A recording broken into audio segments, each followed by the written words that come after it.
안녕하세요. 성도 여러분, 반갑습니다. 153 성경 통독 오늘 149일 차가 되는 날입니다.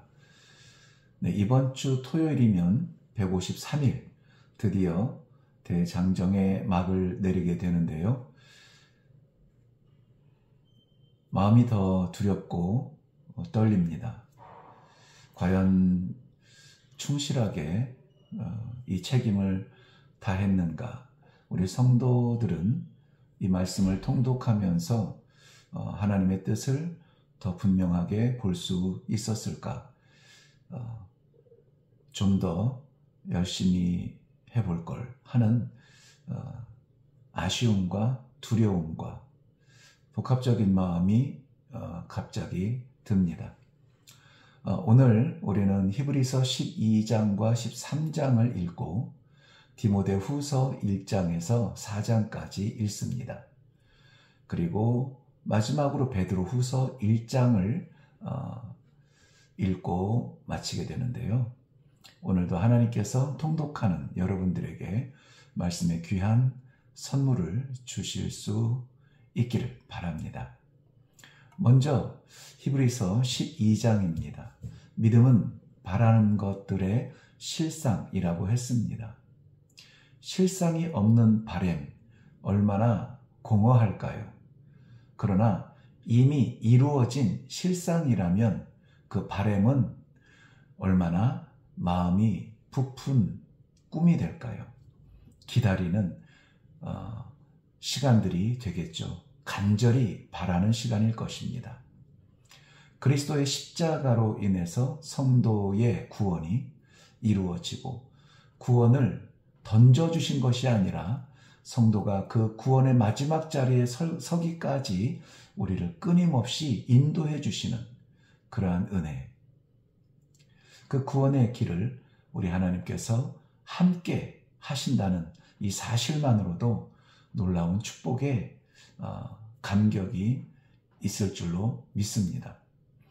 히브리서 12장에서는 성도들을 경주자라 이렇게 부르시면서 경주하듯 나아가자고 초청해 주십니다. 낯설고 희미한 불확실한 코스가 아니라 주님께서 이미 보여주신 길이고 믿음의 선조들도 걸어가신 길입니다. 어렵고 힘들 때도 있지만, 그리고 넘어질 때도 있지만, 그 연단의 과정을 통해서 더욱 확신이 생기고 다시 일어날 힘을 얻고 이 길을 달려갈 수 있도록 우리를 인도하시는 참으로 귀한 양약 같은 말씀이라고 하겠습니다. 히브리서 12장에 보여지는 믿음의 선배들의 그러한 길들과 결과와 우리의 동참, 감격스러운 믿음의 길이 되기를 바랍니다. 히브리서 13장은 히브리서를 결론 지으면서 결국 어떤 교리적인 부분을 설명하기보다는 다시 한번 삶의 제사를 강조하고 있음을 봅니다. 16절 말씀 보시면 하나님이 기뻐하시는 제사가 무엇인지를 생각하고 지켜야 할 것을 성도들의 사명처럼 남겨두고 있습니다. 하나님이 기뻐하시는 제사. 로마서 12장 1절에도 나오는 말씀인데요. 하나님은 성도들의 삶 전체에 대한 관심을 가지고 계십니다.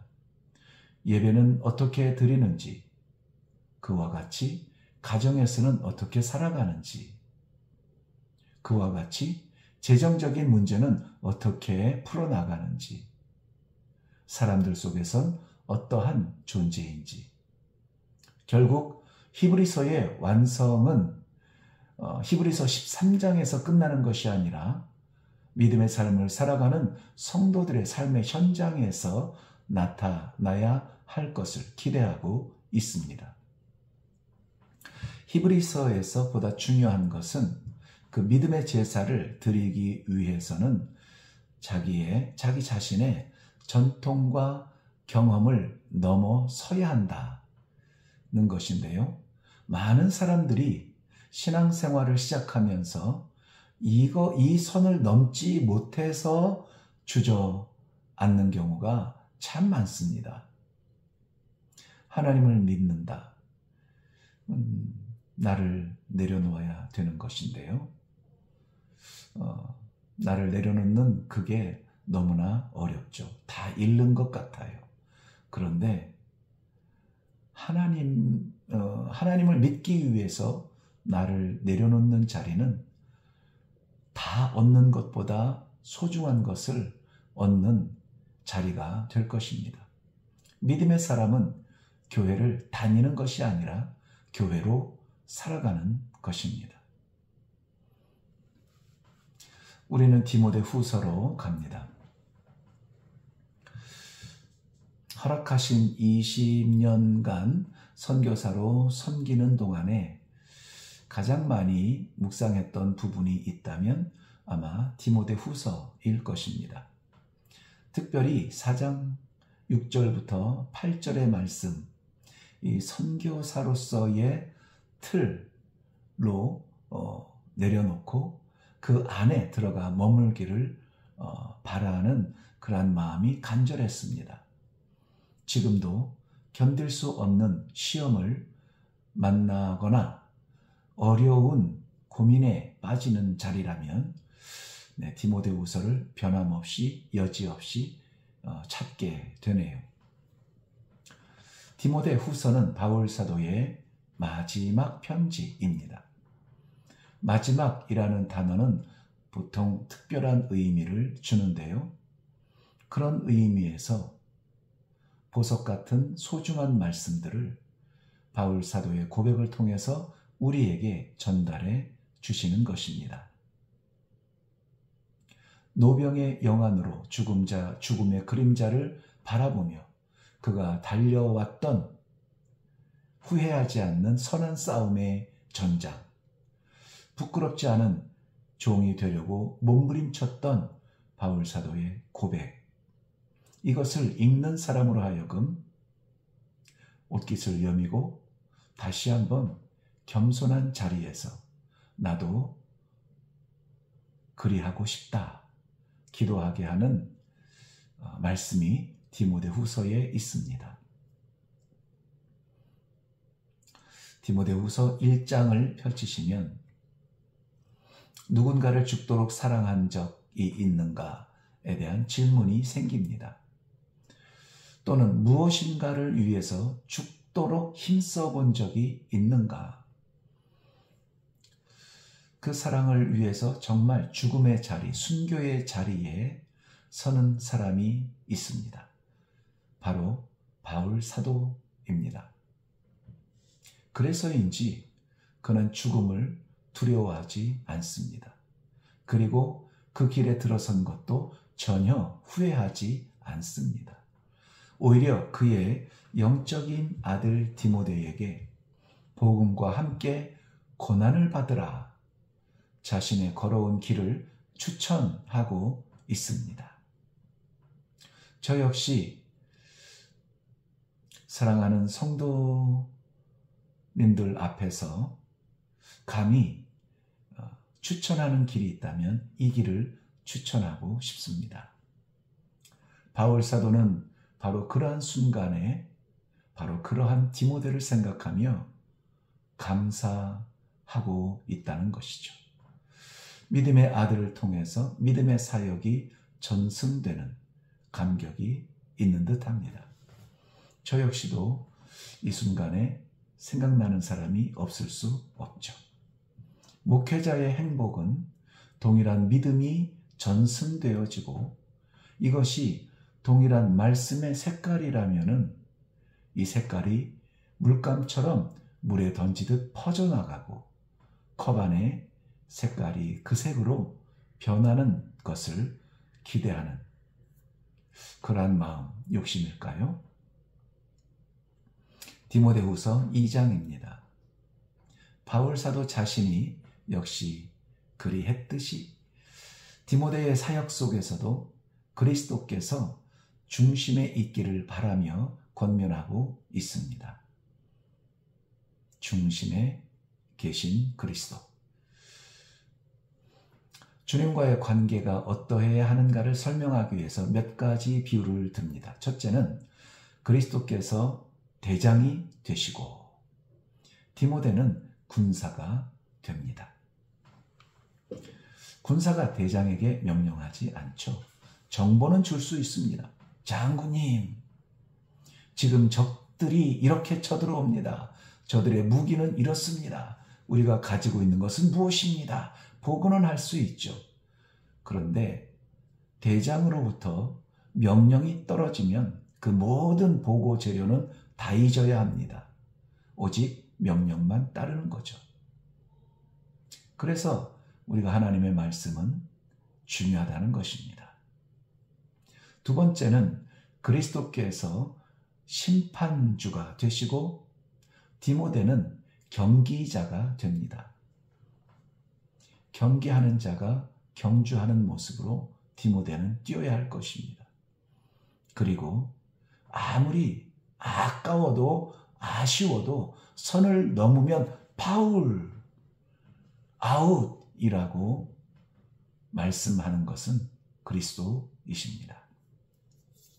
축구를 좋아하게 됐는데요. 정말 좀 봐주면 좋을 것 같은 순간이 있는데 어떤 심판은 아주 냉철하게 판단을 하더라고요. 그래서 그 선수들이 막 항의를 하면은 요즘은 그 VAR인가요? VRA인가요? 이 동영상을 다시 통해서 보면서 결국은 선언을 하게 되더라고요. 아웃 아니면 인, 파울 아니면 무효. 말씀보다 정확한 것은 없겠죠. 하나님의 사람은 자신이 어떤 존재인지를 분명히 알아야 합니다. 내가 심판하는 사람인지, 내가 경주하는 사람인지. 세 번째는 그리스도께서 주인이 되시고 디모데는 종이 됩니다. 너무나 상식적인 말씀입니다만은 우리가 이 주 종과의 관계를 잊을 때가 참 많습니다. 사랑하는 성도 여러분, 이러한 내용을 잊지 말고 하나님께서 기뻐서 마음껏 필요하게 쓰실 수 있는 그러한 자리에 언제든지 준비된 사람들이 되기를 바랍니다. 네, 디모데후서 3장인데요. 디모데후서는 1장에서는 바울 사도가 지나온 길을 돌아보면서 나누었죠. 2장에서는 현재 이 사역 가운데 어떻게 해야 되는가, 디모데에게 메시지를 주듯 나누었죠. 3장에서는 과거 지나온 길이 아니라 현재 우리의 자리가 아니라 미래를 내다보면서 기록했다고 해석을 합니다. 늘 말씀드립니다만은 어려서부터 이 마지막 때라는 말을 많이 들었습니다. 여러분들도 마찬가지죠. 그리고 오늘 본문에서 마지막 때에 더욱 악해질 것이라 이렇게 말하고 있어요. 저는 제가 어렸을 때에 이 말을 들었을 때는 어렵지만 이 정도면 살만하지 않나? 지금 이 마지막 때에 더욱 악해질 거라고 하는 그 말이 얼마나 맞는 말인가? 새삼 깨닫게 됩니다. 얼마나 악해졌습니까?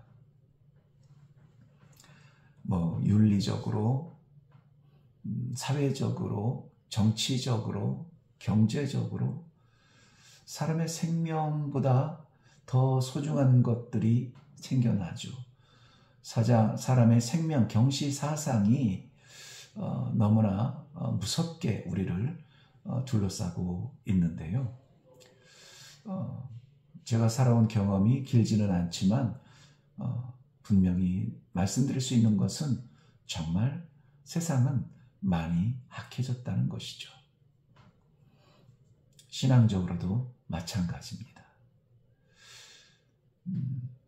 미련하리만큼 고리타분하게 이야기하듯 그냥 하나님밖에 몰라 하던 그런 기도하는 사람들, 말씀의 사람들, 그 수가 점점 줄어들고 있다고 염려하죠. 이럴 때 우리는 어떻게 해야 합니까? 다른 것 없습니다. 무엇으로도 성도의 길을 밝혀줄 수 없습니다. 좋은 사람을 만나면 될까요? 아닙니다. 하나님의 말씀뿐입니다. 주의 말씀은 내 발의 등이요 내 길의 빛입니다. 주의 말씀이 우리가 이 신앙의 길을 걷는 이 길을 비춰줄 뿐입니다. 가정의 아이들을 사랑하는 것도 좋지만 분명 아직도 미숙한데 어른 대접하고 어른스러운 것을 너무나 자랑스럽게 여기고 어린아이가 어린아이 같아야 아름다운 것 아닙니까? 어린아이가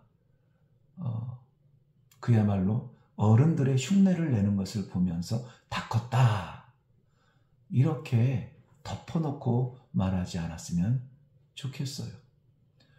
자유의 정의가 완전히 되지 않는데 자유롭게 살라고 내쳐서는 안 됩니다. 방종하게 되죠.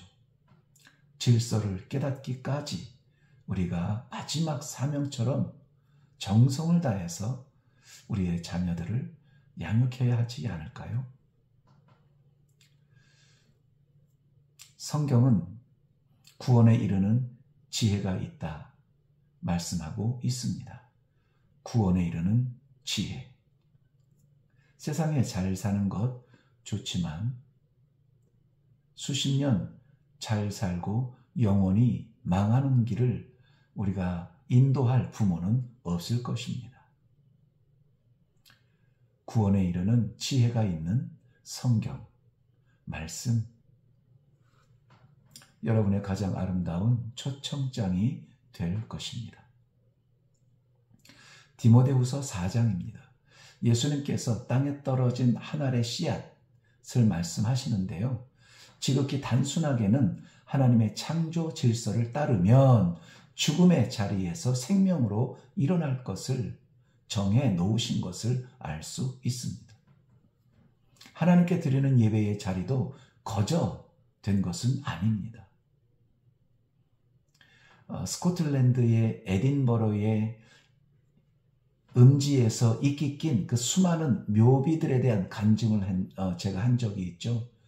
그 순교자들을 통해서 장로교라는 전통이 세워지고 이제까지 지켜져 왔다면 우리는 가까운 교회 오다 보니 장로교고 우리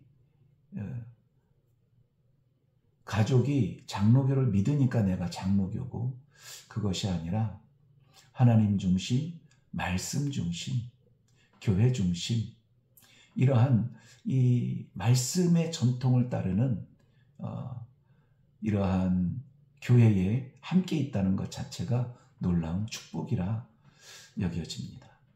성도 여러분은 이 믿음의 전통을 지키기 위해서 선택된 사람들입니다.